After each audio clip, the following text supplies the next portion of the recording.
post-traumatic stress disorder, or PTSD, plagues many veterans.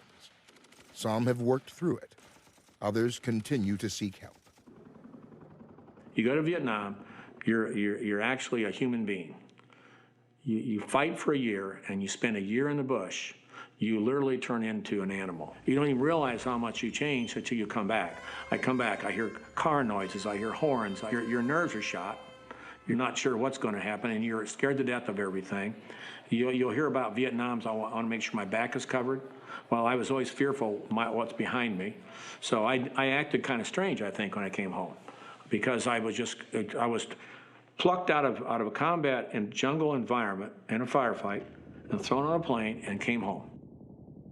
Many vets are reluctant to share details about their experiences in Vietnam. Gannon spent several years talking only with others who had been to Southeast Asia. Though he returned to America safely, his battles were far from over. He endured flashbacks, his marriage ended, and was diagnosed with cancer due to exposure to Agent Orange. Seeking an escape, Gannon turned to alcohol. Tried to drink myself to death, ended up in the emergency room, and then it was time for me to go get some help. That kind of saved my life.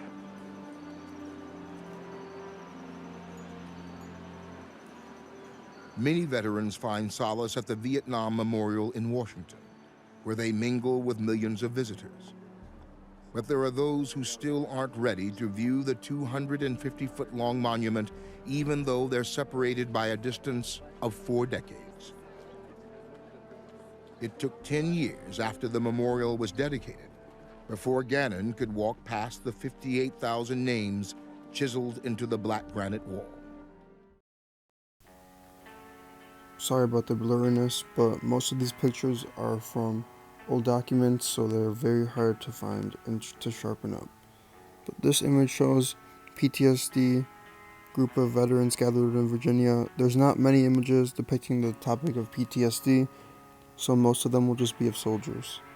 Everything is all fun and games till people who served our country and risked their lives are looked down upon just because of a disorder that they cannot change. This has come up from many wars in American history because of incidents of shell shock and bad traumatic events. These events cause the veterans to become heavily affected if they think about the past, with keywords being brought up such as death or certain words that would lead them to think of their past. These past events and the experiences that are tied to them really do have an effect on the veterans, because even if they don't want to remember what has happened to them, even the simplest mentions of water running or screaming can lead them to a fit where they immediately think about what has happened to them in the past and cannot control it. Because war is so brutal and there are so many casualties, losing friends and other soldiers is so devastating. And the more trauma the veteran has experienced, the more likely they are to have these recollections in the past. This image is of Scotty D. Blankerney. He's just a soldier. He served in the U.S. Army and suffered from PTSD. And one of the main problems in dealing with veterans from any war with PTSD, and the main ideas of this story here, is that there are many stereotypes associated and assumed about veterans with PTSD and how they act. This can be from false misconceptions built up onto the American public from media, TV shows, or anything showing the aggressive form some of the veterans take when recollecting about the past events. For example, having a veteran going crazy and shooting people is a false misconception, because not all veterans are crazy, not all veterans have PTSD. It is stated that only 15% of veterans from Vietnam have PTSD. This number has gone up since then, but it shows that the fact is there are veterans out there who do not have PTSD, and they aren't all affected in the same way. This image is of Donna Marie Boulay, who's just a veteran. In Charles E. Jerkles Jr.'s article on stereotypes of Vietnam veterans, he says that the predominant perception of Vietnam veterans is a stereotype. It bears no relation to reality. And I lay the blame for that distorted stereotype at the feet of American journalists whose treatment of veteran Vietnam vets makes a mockery out of the principles of their professions. The main point he's trying to make is that Vietnam veterans should be treated better, because they are humans as well. He goes into detail on how research was done, showing that Vietnam veterans were more likely to do in college and more likely to go to college than their non-veteran peers at the time. It's also stated they are more likely to own their own homes and earn at least $30,000 a year. It has shown that not only do veterans make almost the same amount of money, but even more, but most Americans think that they aren't the same as normal Americans and that they make less than them, which is surprising. Veterans need help, and their spouses can do that and be involved in their life and make sure they are making the right decisions and choosing to do good and try to not harm people.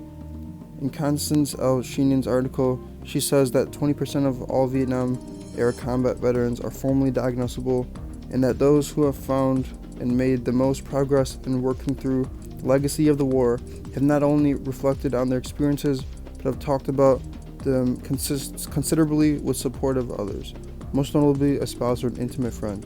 This makes sense because it shows that the veterans who have the most success are the ones who try to talk to others about their issues, and the ones who don't tell anyone anything usually suffer the most. It shows that having a spouse or intimate friend can give the veteran someone to go to when they're having these problems, because they can discuss them and not be too worried about what the response will be because they are too close with them. Since results by Admiral Elma R. Zumwalt have shown that most affected veterans have never sought treatment, they really should seek treatment somewhat in the future so that they will be diagnosed and helped.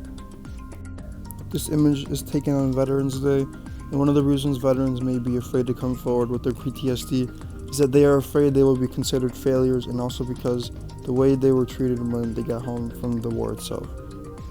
In a personal account by Steve A. Wauk in the article by Dante A. Cambuglia, he says, "I remember feeling like, what could I do to acknowledge the civilians, and I just gave the peace sign, and instead of getting returned peace fingers, I got the middle finger.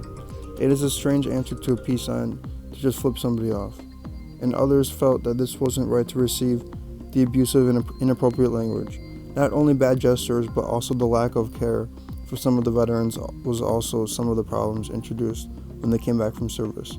Many veterans were afraid to come forward saying they served in Vietnam just because of the bad treatment. There wasn't even a parade when the veterans came home, and the war itself was heavily criticized.